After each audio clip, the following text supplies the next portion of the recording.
நம்ம எல்லாரும் maximum time வந்து பார்த்திங்கன்னா ஒன்று விஞ்ஞானமயமாக இருப்போம், இல்லைன்னா அஞ்ஞானத்துக்கு போயிடுவோம்.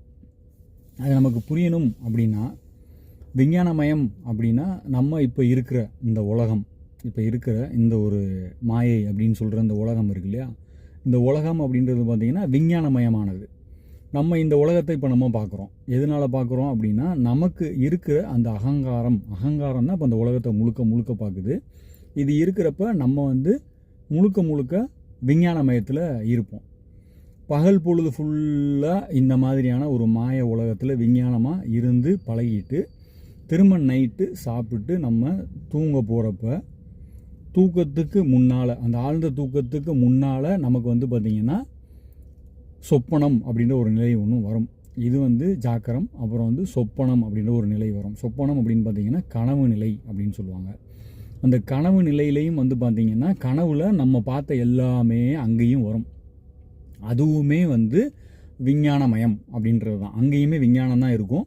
ஏன்னா நம்ம பார்க்குற எல்லாமே வரும். கார் வரும், பைக் வரும், சைக்கிள் வரும், நம்ம பார்க்குற உலகம் வரும். நம்ம இங்கே இருப்போம், திடீர்னு வேறு இடத்துக்கு போவோம். அந்த மாதிரி நிறைய உலகத்தை வந்து அங்கேயும் நம்ம கற்பனை பண்ணி வைப்போம். இங்கே இருக்கிறது அங்கேயும் வரும். அதனால் அதுவும் விஞ்ஞானமயம். அதை அப்படியே தாண்டி கரெக்டாக போக்கு வரவு இல்லா பொதுவெளி அப்படின்னு ஒரு மாணிக்கவாசகர் நமக்கு எல்லாத்துக்கும் சொல்லியிருக்கிற ஒரு வாக்கியம் திருவாசகத்தில் வரும் இல்லையா, போக்கு வரவு இல்லா புண்ணியனே அப்படின்னு வரும் இல்லையா, அதுதான் அந்த போக்கு வரவு இல்லா அந்த பொது வழிக்கு நம்ம போகிறதுக்கு முன்னாடி அந்த இப்போ இருக்கிற விஞ்ஞான நிலை, இந்த ஜாக்கிரம் சொப்பனத்துக்கு போகிறோம். சொப்பனத்துலேயும் நம்ம வந்து விஞ்ஞான நிலையில் தான் இருக்கோம்.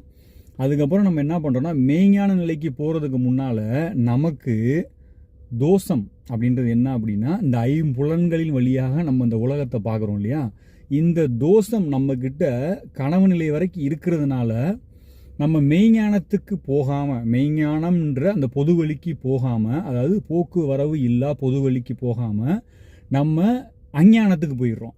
இந்த தோஷம் இருக்கிறதுனால தான் நம்ம அஞ்ஞானத்துக்கு போகிறதுனால தான் நமக்கு தூக்கம் அப்படின்ற ஒரு நிலையே வருது. நம்ம விழிப்பு நிலையில் இருக்கிற தூக்கத்துக்கும் இப்படி அஞ்ஞானத்தில் போய் தூங்குறதுக்கும் வித்தியாசம் இருக்குது. அந்த அஞ்ஞானத்தில் தூங்கி நம்ம எந்திரிக்கிறோம் இல்லையா, எந்திரிச்சோன்னே பார்த்தீங்கன்னா திரும்ப இந்த உலகம் தெரியும். இந்த உலகம் தெரிஞ்சாலும் இந்த உலகத்துக்கு அப்பாற்பட்டு இருக்கிற விஷயமா நம்ம என்னைக்கு மாறிடுறோமோ, நம்ம என்னைக்கு அந்த பொது வெளியில் கலந்துடுறோமோ, அப்போ நமக்கு இந்த விஞ்ஞானமும் இருக்காது, இந்த அஞ்ஞானம் இருக்காது. அப்போ நம்ம இந்த மெய்ஞானத்தில் போக்கு வரவு இல்லா பொது வெளிக்கு நம்ம வந்துடலாம்.